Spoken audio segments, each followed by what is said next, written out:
আমাদের শিলিগুড়ি ছোটবেলার হাসি, বৃষ্টি আর রোদ মেখে বড় হয়ে ওঠার শহর। এই শহরে আমার প্রথম স্কুল, প্রথম বন্ধুদের সাথে টিফিন ভাগ করে খাওয়া আর প্রথম প্রেম এই শহরের রাস্তায়। তবে হ্যাঁ, শিলিগুড়ি মানেই জ্যামের রাজধানী। ঝংকার মোড়, এয়ার ভিউ, দার্জিলিং মোড়, হর্নের আওয়াজ, গাড়ির লাইন আর ধৈর্যের পরীক্ষা। শিলিগুড়িতে থাকলে পেশেন্স লেভেল অটোমেটিক্যালি হাই হয়ে যায়। তবু এই শহরের প্রতি যে টান, সেটা ভাষায় বোঝানো যায় না। এই শহর পাহাড়ের একদম কাছে। আকাশ পরিষ্কার থাকলে দূরের নীলচে রেখার মতো পাহাড় দেখা যায়, যেন মনে হয় পাহাড় ডাকছে। মন খারাপের দিনগুলোতে পাহাড় একটু বেশি আপন লাগে, আর খুশির দিনে মনে হয় ওই আনন্দটা ওদের সাথেই ভাগ করে নিই।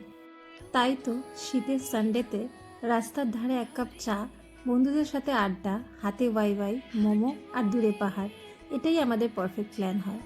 হয়তো আমরা মাঝে মাঝে বলি এত ভিড় জ্যাম কেন, কিন্তু দুদিন বাইরে থাকলেই এই ভিড়, এই মোমোর দোকান, এই ওয়াই ওয়াই সব মিস করি।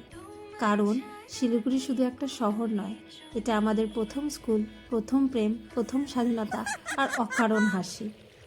আর আমরা যারা পাহাড়ের কাছাকাছি থাকি তাদের একটা প্রশ্ন বারবার শুনতে হয়, এত পাহাড় চাষ একঘেয়ে লাগে না? না গো, লাগে না। আচ্ছা, আকাশ কি রোজ একরকম থাকে? সমুদ্র কি রোজ একরকম লাগে? তাহলে পাহাড়কে কেন একরকম লাগবে? তাই যারা বাইরে থাকে তারা হয়তো বুঝবে না, কিন্তু যারা এখানে থাকে তারা জানে পাহাড় আমাদের স্বপ্ন, শিলিগুড়ি আমাদের ভালোবাসা। তাই তো বলি, প্রথম প্রেম হয়তো ভুলে যাই, কিন্তু যে শহরে হয়েছিল সেই শিলিগুড়িকে কখনো না। তাই জ্যাম থাক, হর্ন থাক, ব্যস্ততা থাক, তবু এই শহরটাকে আমি খুব খুব খুব ভালোবাসি।